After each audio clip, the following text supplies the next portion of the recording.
Welcome to the Contact Center Gurus, the podcast for contact center and customer experience leaders. Learn best practices, new technology, tips and tricks, and more. Listen in. All right, welcome back to another episode of the Contact Center Gurus. I'm your co-host, Jessica Voss. And I'm your co-host, Rob Enslow. Welcome. Today on the show, we have the good pleasure to have Jim Ibe, one of our good friends on the show today. He's the Chief Customer Officer for Etech Global Services. And Jim, just a little welcome, Jim. Thank you guys so much. So just a little background on Jim. Jim is a 33-year veteran of the call center BPO industry and just has an impeccable track record of innovation, advanced business intelligence, and really due to his level of expertise, Jim's been featured in numerous publications, including CIO Review, Contact Center Pipeline, Connections Magazine, and was also listed as one of the top 20 influential people to follow. He's definitely in my top 20. Oh yeah, if you don't know Jim, you must know Jim. Top one, and on Twitter by I Want It Now. So without further ado, let me just, our topic today is how is AI-powered speech analytics transforming contact center performance? And so, well, before we get into that, Rob, Jim, can you just give us your own little background and intro? Yeah, so people get to know you. Absolutely. So Rob and Jessica, thank you so much for taking some time today to talk about something I'm very passionate about. Yeah. So as Rob said, I'm a 32-year veteran in the contact center. Difference for me is I started as an agent. Way back when we had green screens. I know, Jessica, some of the listeners probably don't know what a green screen is, but that's how long I've been in the contact center. And I'll tell you, as I've grown and I've learned from the ground up how to change and drive performance, because when I had some supervisors in my careers that really weren't getting it, I was like, man, I'll never be like this. Fortunately for me, I've been with Etech for 20 years. Prior to that, I was with a company called Dun & Bradstreet. And the coolest part is Matt Rocco, who's our president and CEO. I've been with the guy for 32 years. Wow. So when he left, each other a lot. I don't know. Like I always tell people, he hired me twice. So he hired me at Dun & Bradstreet. It was my first agent job. And then he left Dun & Bradstreet and came and created what we have now as Etech Global Services. And he invited me and my family to come down, and we moved to Nacogdoches, Texas. As you can tell from this Texas accent, I'm not born and bred in Texas. But yeah, we've been together forever, and it's just been a great ride. And I think the difference in what we're going to talk about today is having that operational expert processes in the back of when you're trying to build AI and build things out. It really makes a huge difference. And I think hopefully that's what you guys will hear today. A little bit personally, by the way, for those who don't know me yet, huge foodie. I love food. I can tie food to just about anything. I'm actually an at-home sushi chef, so I actually have sushi classes at my house. Oh my gosh, we'll have to take a visit. Oh yeah, you have to come down. In Dallas right now. Yeah, you got to come down, and I'd love to make homemade sushi. I'm also a collector. If you see my backdrop, I don't have the fancy backdrops everybody has. I have lots of stuff. You got the real backdrop with real items. I have the real backdrop with real items, lots of autograph stuff, lots of sports stuff. I even have Marty Moose glasses that were signed by Chevy Chase from Christmas Vacation. One of my favorites. One of my favorite movies too. And let me just correct you, Jim. I think I've heard you say the word y'all before. So I think that you have that accent. I've learned it. Hey, both my kids were born in Texas. I was scared about that. Well, so let's jump right in. So I guess, Jim, what are the common contact center efficiencies that, I guess are easier to uncover when using AI in quality management at scale that we can't see with manual reviews? Yeah, so it's a great question because, again, I came from ops. So back in '03, when I was running operations for Etech, I was doing manual reviews. And I went to the market, tried to find something to actually do it better, and I really couldn't find it. Hired a bunch of people. We created our own tech stacks, and we were listening to more than 1% of the calls. And I created a platform at Etech. We created this platform called QEval, which was literally just a massive warehouse. And what I found as speech to text came out over the last few years, which we've implemented now, off the top of my head, compliance, huge one. So think about, you're listening to a handful of calls in the compliance world. You're making all your decisions on biased information. When you listen to 100% of the calls, you can actually have proactive, strategic KPIs to go after. See, like collections is a big one. In collections, compliance is huge. Yeah. Right. And you have to be able to identify those issues from agents that are clear. What patterns, what misbehaviors are they doing? Because remember, that can result in thousands upon thousands of dollars of fines. So compliance is an easy one. It's a little checkbox, but it's easy at scale. Now, what I'm more passionate about is sales, because we all know that sales agents have behaviors that can help us get better. So when you think about sales, you look at this performance disparity. We always know the 80-20 rule, where 20% of our sales are coming, or 80% of sales are coming from 20% of those people. See, when you have AI, you know exactly what's working. You know what your best performers are identifying. You can look at those behaviors and you can teach others how to sell that. So typically we look at, like Etech is the contact center. What are the top 3 behaviors our best of the best reps are doing? Okay, now that we know that, let's overlay that data to all 100 or 200 or 1,000 reps. And now you can bridge that gap, right? And find out, okay, now I can target coach. So I know what the best behaviors are, and I know who's doing it, who's not doing it. Now I can target coach to get those people who aren't doing those behaviors and showing them what the other people are doing to actually bring it in. And by the way, when you do that, ROI is an easy one.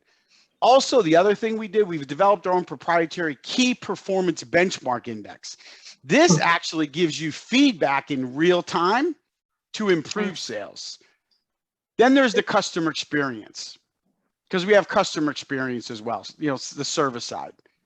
When you're using AI at scale, Jessica and Rob, what ends up happening there is you can actually, instead of waiting months and weeks, social media disasters to get all this data, you can literally get data instantly and help customers. One of our customers had an IVR as an example, and we were going into the IVR and we were training it and learning how to use it. And at the end of the day, we were able to actually fix the IVR towards the issues the customers were actually facing, because it wasn't one of the IVR options, which it should have been, by the way. And then there's 2 other ones I talk about real quick. Just one would be retention, because that's another big thing, retention. So when you think about retention, what the AI does, it helps you predict churn models. So I'll give you this example. One of our customers was saying, give away this for free. And I won't name names, but they said, give away for free. So what we noticed is agent was saying, listen, we're calling you to give you this away for free. It's free with this package. And the customer would say, but I don't watch that channel. And the agent would say, but it's free. Take it for 90 days. And if you don't like it, cancel it. Well, here's what we found. 85% of the people who said, I don't watch that channel, canceled on day 91. So we were able to go back. Yeah, I'm one of those. I just want to watch my one show and that's it. I'm with you. And what was cool though, when we went to the customer and said, hey, I don't know what your profit margins are, but you're only gathering 15% of new sales for this.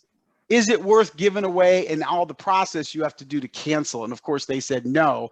And if you know that channel I'm talking about now, you have to pay like $4.95. So they basically just said, hey, we'll give it to you at a discount versus free. And actually sales and retention went up on that.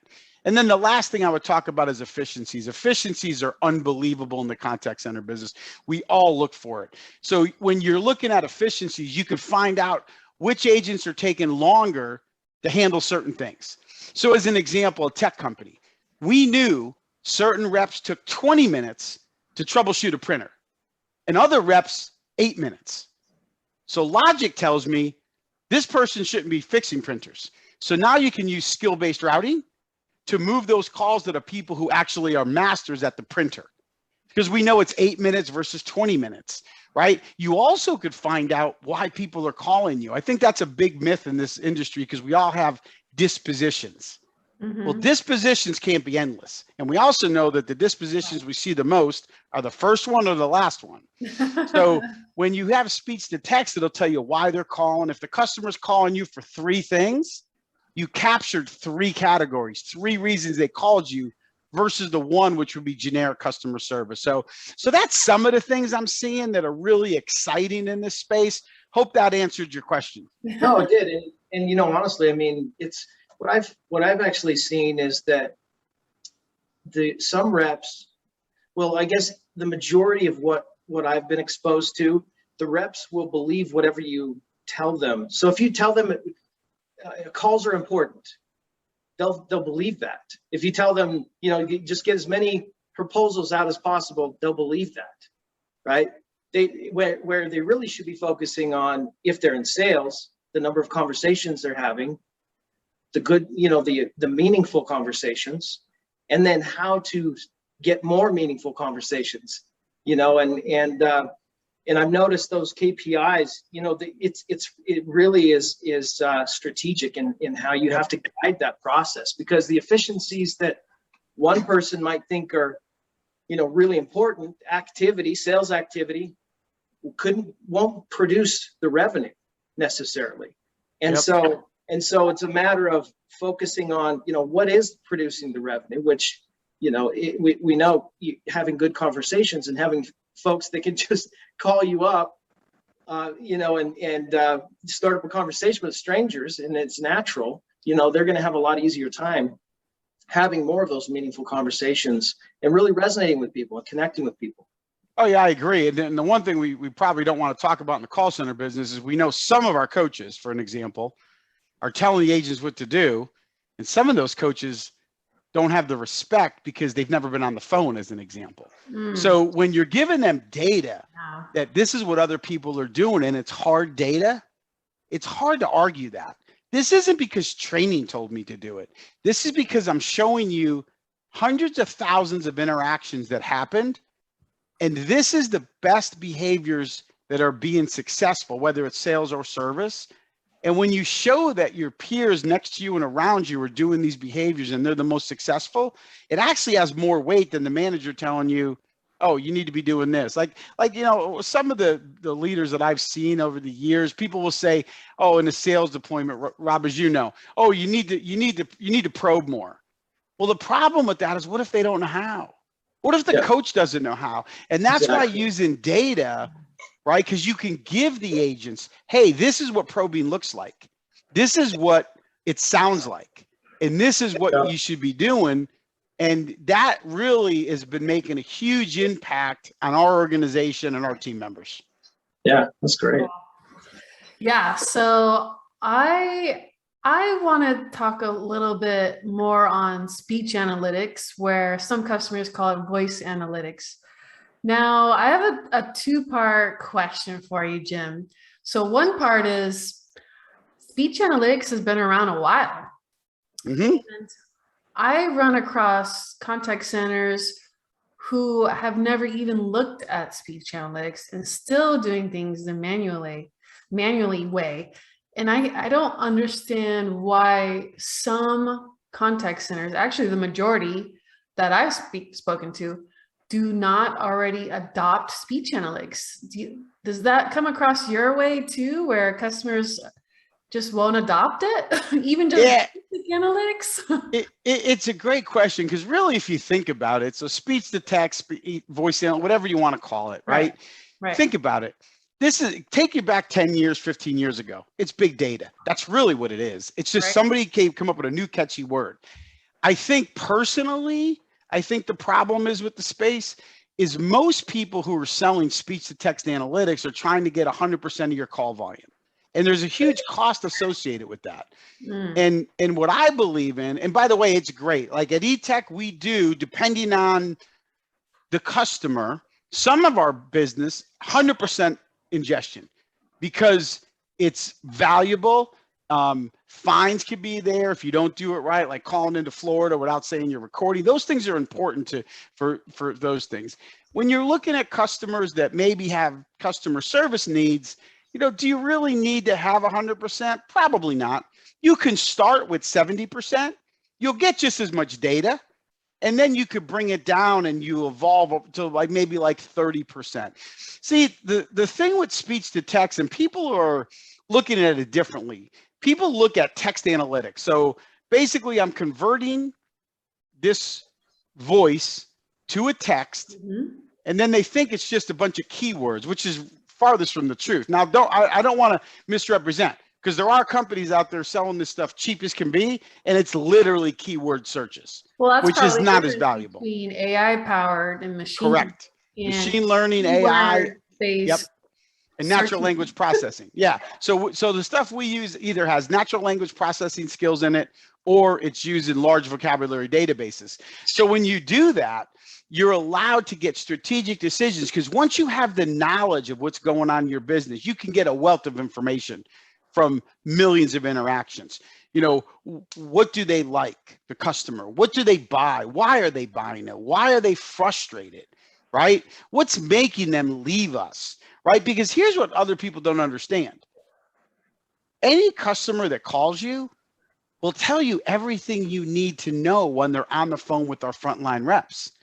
What they forget to remember is, if your rep can't resolve the issue or help them, then they're going to social media.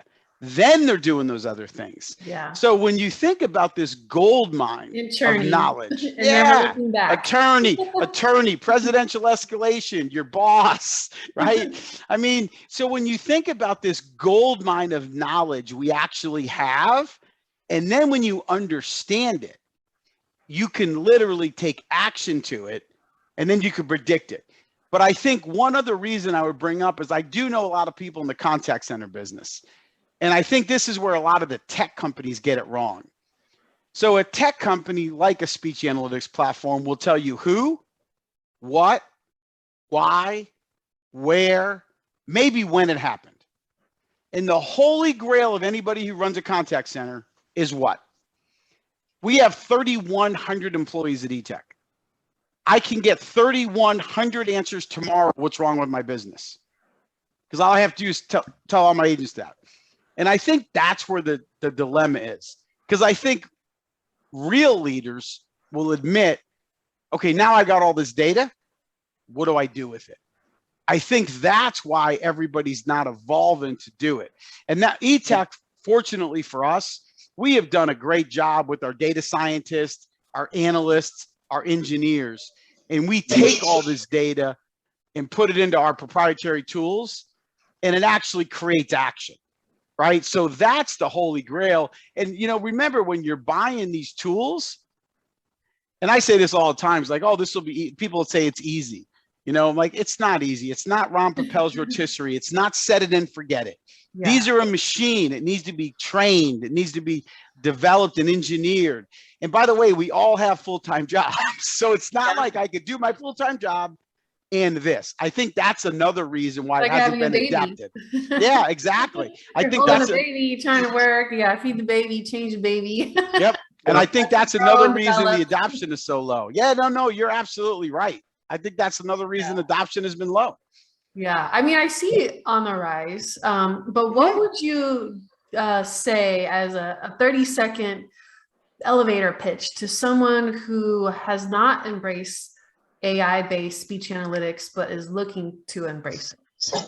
Yeah, so the easiest thing I would say is, listen, when you're looking at insights, and I call it insights, it's speech to text, it's big data. So not only do you get insights and knowledge, right, to discover what's being utilized, what your customers are saying about you, their opinions. It also identifies employee challenges, channel switching, right? It helps you train the agent population surgically and not in anything. And I'll give you an example. We've all been on that call where we heard that agent and the call was bad. And what do? Oh, that call was terrible. Everybody needs to be pulled off the phone and trained. It's not true.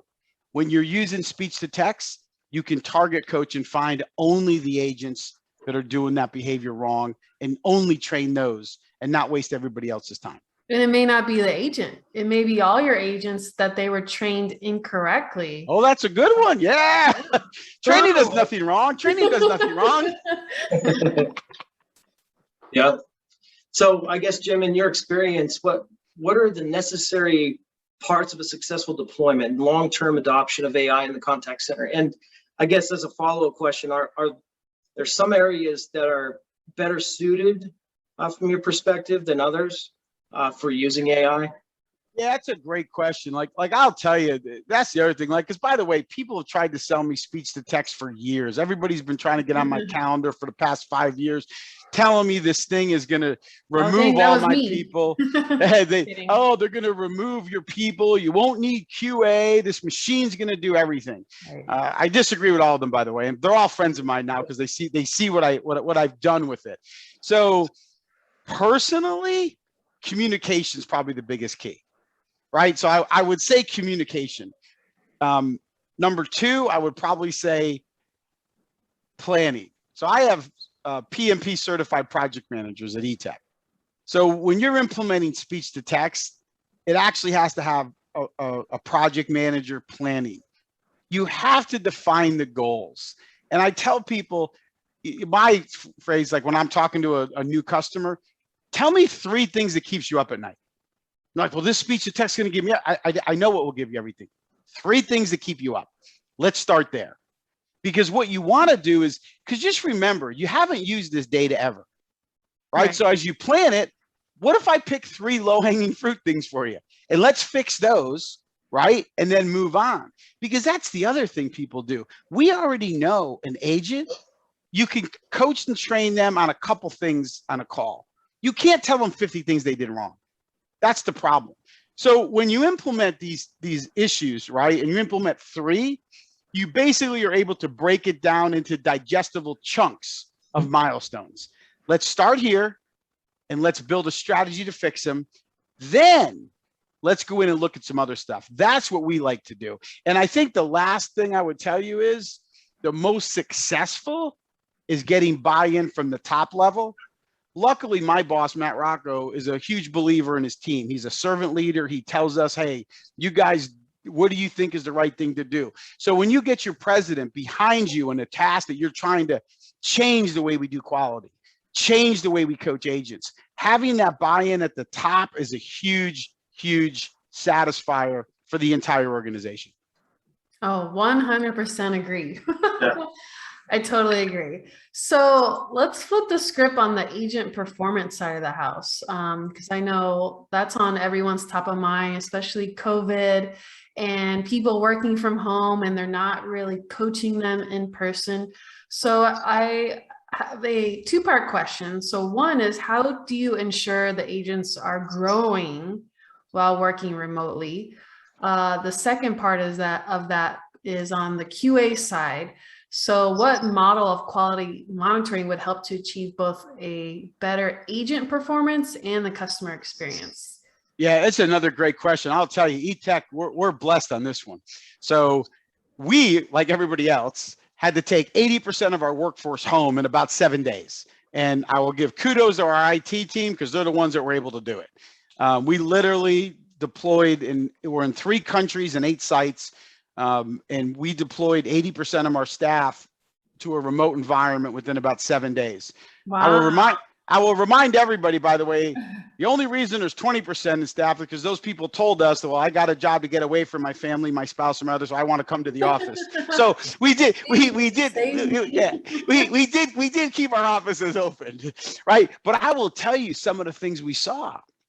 So when you get them home, let's be honest here.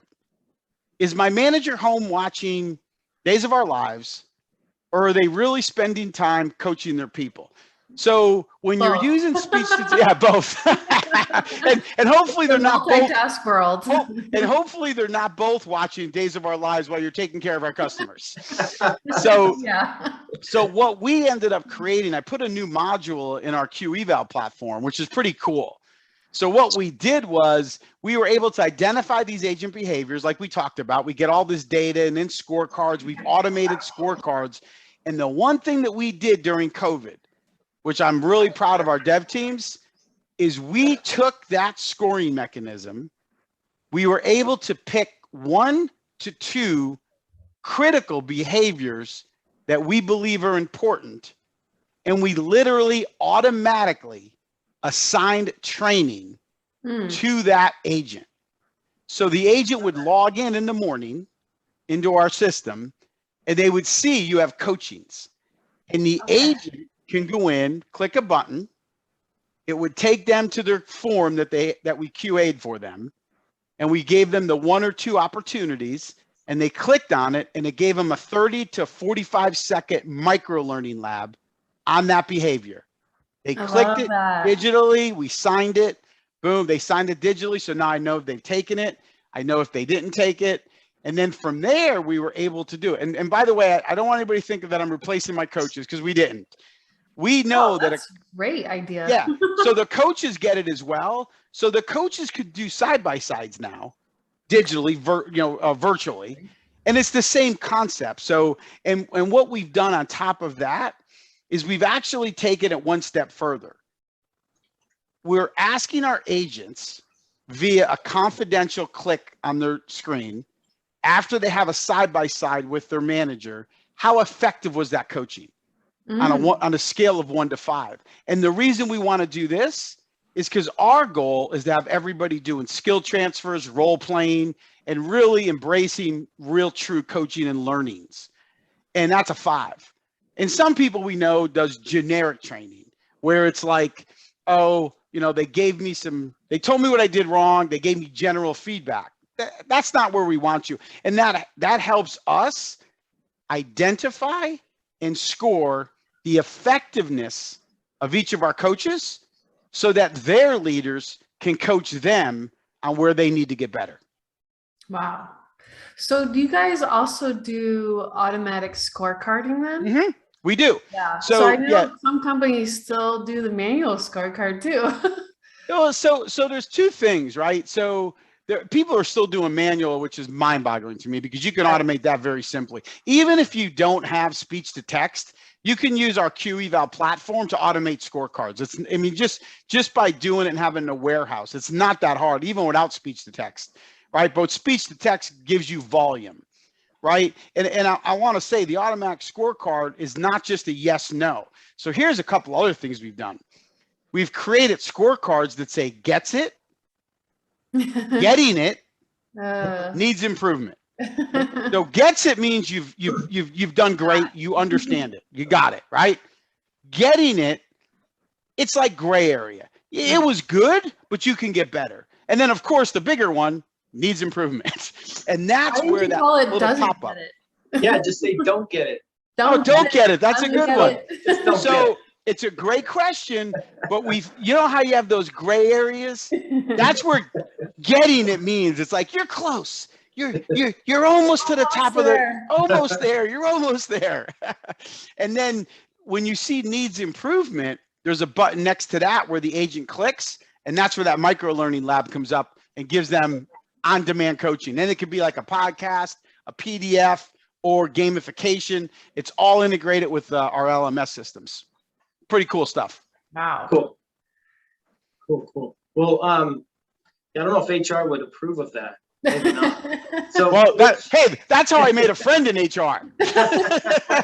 They saw that everything's digitally signed, and they're like, "Whoa, we love you for this." Not that anybody doesn't put their documentation in, but when you have a digital signature, agent was coached, agent self-coached, they got coached. And by the way, when they go say, "I've never been coached," and there's a digital trail, they love us for that. I have to say, if you have automation ideas, anyone out there, call Jim or automation ideas. I know you're right, because first publicly traded company I worked for, I remember HR sending a bunch of training up my way. And these were 45-minute mandatory, you got to fill out all the questions. So Jim, which improvements, should you prioritize to improve the customer experience? Like, you're the chief customer officer, so this is your world that you play in. So which improvements should you prioritize to improve that customer experience and really achieve the ultimate results you're after, the business results, whether it's sales, whether it's, I guess, for our purposes, just customer service. Yeah, so in customer experience, for example, the first thing you need to do is understand what frustrates your customers. And you're not going to know what frustrates your customers by asking a few agents. You're not going to know by listening to 2 or 3 calls, right? So first, by listening to all these calls, you know what frustrates them. You also know what you're doing well. And then Etech, what we're doing here is building this customer sentiment model, which understands that business and provides that customized insights on the product, the competitive mentions. You can get that data within weeks of deployment, by the way. From there, you're able to listen and come up with a strategy with the highest impact, actionable items to do across an organization. And that's because the machine, which, by the way, machines are not creative, so we're clear. When you hear me talk about human intelligence plus artificial intelligence is really good at replication, okay? Human intelligence is creative and can create plans to drive performance. Machines, like I said earlier, will tell you who, what, why, where, when. And that's why we always talk about that combination. So you have all the data. An engineer, analyst, or certified data scientist says, hey, here's the top 10 things we saw today. This is what we need to do to fix, and this is how you're going to fix it. And then we're going to go in and we're going to monitor to see if you've actually fixed it. Now, you said something interesting. So the first thing you said was, I need to know what my customers are concerned about. So do you have tools that reside outside of your call center that monitor that? Or is it everything within?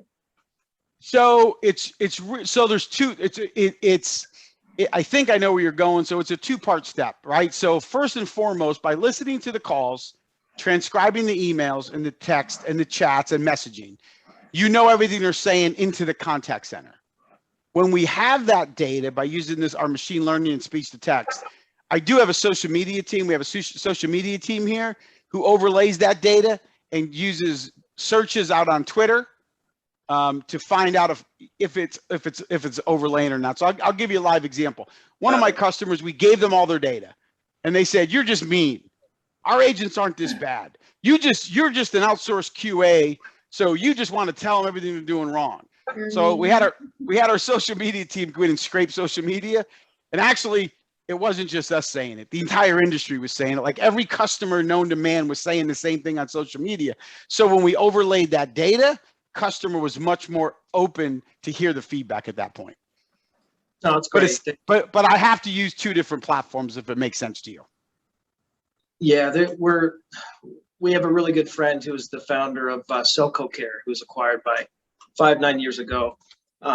Yeah, so I mean, this is something that Radian 6 is another one. Yep.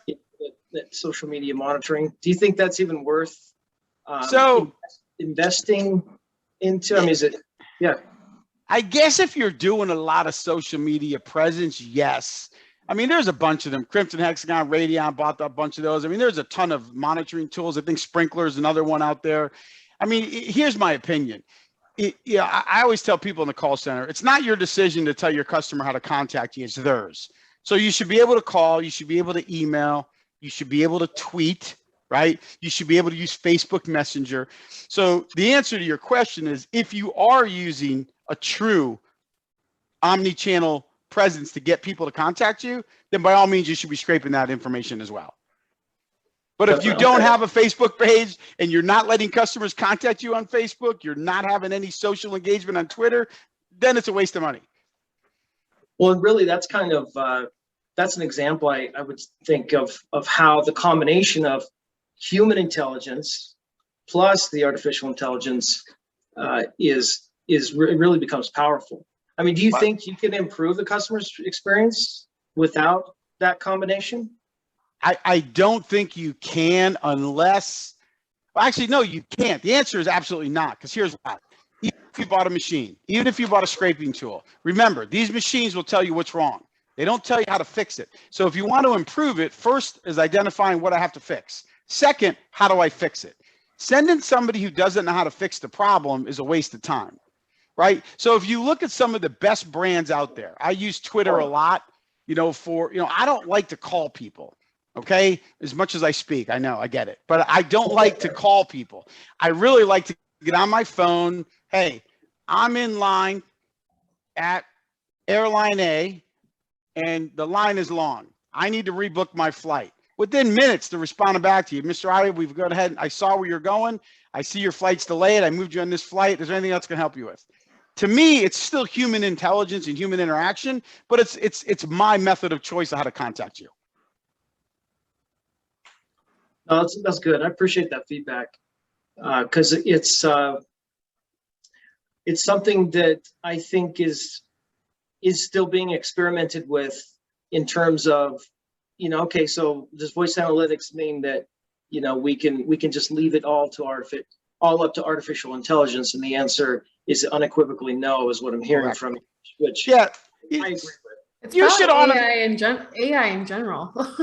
Well, it's the same thing. You got to think about it. So like if somebody is still using the call center to reset your password, automate that. Okay, because there's no reason I should pick up a phone to get my password reset. Number two, if I'm looking for a copy of a receipt, because we've actually I have a real case study. So we were getting 2,000 calls a month to get a copy of a receipt for one of a reservation company. And it's funny what AI does for you, because it brings it to the top. So listen, you had 1,985 calls this month for a copy of a receipt. Well, that's just because the customer's an idiot. Why is that? Because it's on my website. So we went to the website together, and it took 8 clicks to get the copy of the receipt. I said, consumers have the attention span of that of a goldfish, which is about 3 seconds. Oh my gosh. I think mine is 2. I'm less than a goldfish. So if I can't find the answer, I'm going to do something. So really what we ended up doing was change that on the website. And by the way, I think there's a handful of calls come in now, but those are the things that can be automated. And with speech to text, it can really help you understand what can be automated. Because if you think about knowing why the customer called you, it's literally the FAQs on steroids. We had 10,000 calls today, of which 82% were to reset my password. Okay, that can be moved out, right? And that's where you drop volume and drop calls and drop costs. Hope that helps. No, it does. Oh yeah. So there's another like buzzword going on that I'm hearing a lot about, is around applying human intuition that's being created by the AI QA tools. Now, 1, can you describe what that is? And then 2, is it applicable? Yeah. So it's funny. So the new word that we're hearing is data lakes. So you have this big data, like I said earlier. Speech to text is it's data the lake, same. Data oceans. Yeah, data lake, data ocean, right? And when you think about it, the reason people are talking about data lakes now is because the old days you were listening to what, 20 calls. And by the way, I'm being generous, because the average call center listens to 8 to 12 calls per month per agent. Yeah. Okay. So now you go from, we'll be nice, 20 calls an agent per month to 100% of their actions, which could be about 1,000, right? So the reason people want data lakes and the reason people want this human intuition is because from there, you really want to be able to filter, and you got to be able to take out the noise. Because remember, it doesn't mean that there's actionable insights on 1 million phone calls, right? Teams like ourselves, we have experience in this. So we're leveraging years of experience in the quality management phase, into the data scientists, in the data lakes, in the engineers. And we're able to surface insights that indicate it can be a potential problem, right? So the human intelligence then helps you make meaning out of those millions of data in those data lakes. And they're a guiding light to tell you what's important and how to look at it. Like one customer, an example that I know for a fact we had, they were struggling with CSAT. They had 200 product lines. So this is where people are talking about this data, because, you know, it's like SKUs. Some companies have, you know, 35,000. This particular customer had 200 different products. So it was about, if memory serves me correct, about 1 million minutes a month of interactions coming through on 200 different products. We were able to drill it down to 3 strategies once we had that data, and then give them a plan which are the most highest impacting, right? Without going into more detail, here's what I can tell you from the results. Within 6 months, they cut their dissatisfied customers by more than 60%. Wow, that's huge. Yeah, and protecting revenue. correct. And How then did they the do other it? side, they did, because we gave them the 3. So because we had all this data, we gave them 3 things that can be fixed. There's a lot of things that happen, you know, in the call center world. So think about it, Rob. Have you ever called one of them and they say, your call is so important to me, right? I feel like And then they give you an ad, try to sell you some upsell. Correct. Okay, and yeah. Then you get them on the phone, and then you say, hey, listen, my phone's broke. Oh, I'd be happy to help you with that. What's the problem? Okay, first of all, you didn't even listen to me. So you want to know why I'm pissed off? Because you had me on hold for 3 minutes. You put me on hold. You asked me what I wanted. I told you what I wanted, my introduction, and you didn't listen. So that's like customer satisfaction. It's not like I use this word, effortless customer experience, and I define it by how hard is it for me to do business with you? Exactly. Right? That's what it's about. It's like, how hard is it for me to do business with you? That's my motto too. Yeah. And by the way, the interesting part about this customer that we did, they're a big electronics company. They actually increased their customer satisfaction score by 3 points on a scale of 1 to 10. Because what you do is you dissect that noise that we talked about. A lot of things, like when you go into a boardroom and you say, hey, here's 3 things that are bothering your customers, and one of them is your IVR is not working. That's an easy fix. But it was never fixed because nobody looked at it at scale, that it happened 222,000 times this month, where your customer said, I'm calling you because I was on your website. I wasn't able to complete my order, and now I'm calling you. Yeah. Okay, that's a problem. That's channel switching. And the data gets lost. That important data for leadership to understand gets lost. Yeah, lost is a good word, but I think it's more about unfound. It's unstructured and unfound. It's definitely unstructured, because I think it goes back to that agent, right? Because our agents will tell us everything every day. But think about it. You have 10 agents telling you that this is a problem. It's not been quantified, right? So they're just saying, hey, I got 10 calls, and you know the boardroom is saying, oh, well, yeah, we gotta look at that. We gotta look at that. When you drop them hard data, hey, by the way, it happened 2,600 times in the last 17 days. Not 10. Not 10. I think that's what's making people look at it. I hope that answers your question on what we're doing and why people are talking about this big data. And the last thing I'll tell you with these data lakes, I did find a lot of our customers, because they outsource a lot of it to us. Like, they don't have these data scientists, they don't have these engineers, they don't have the bandwidth to do all that. So they outsource that to us. But what I'm finding is they actually do have like a data scientist, but he has another job. So they like to get the data, and then once a month, once a quarter, they go in and spend 8 or 10 hours on all that data, and then they get to look at it how they want and come up with other things that maybe we don't know as much as they know, because it's their brand. So that's the other reason you're hearing a lot about this big data and the AI side and the people. Wow, Jim, this has definitely been very fruitful, and you are the guy that just knows so much. I feel like we need another episode with you in a couple of months. So we'd be happy to do that, by the way, but it's not me. We have been blessed to have a fortunate enough. I have an AVP who's a certified data scientist from Johns Hopkins.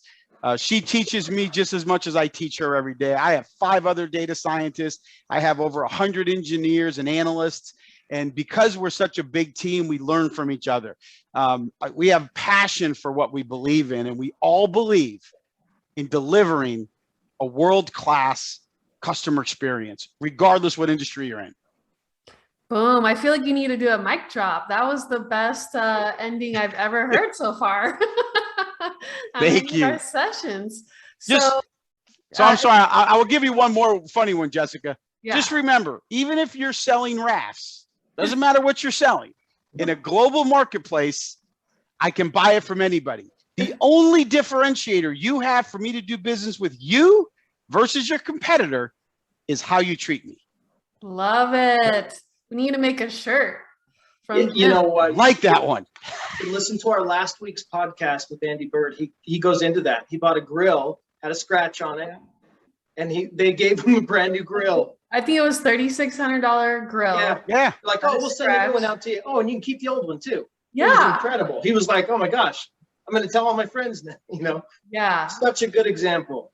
Thank you. Customer experience powerful. So you all can find Jim on LinkedIn. He's all over the place there. Yep. And we thank you for listening and thank you for your time, Jim. We thank you guys. You Thanks, have a Jim. blessed week. Have a great day, everybody. Stay safe.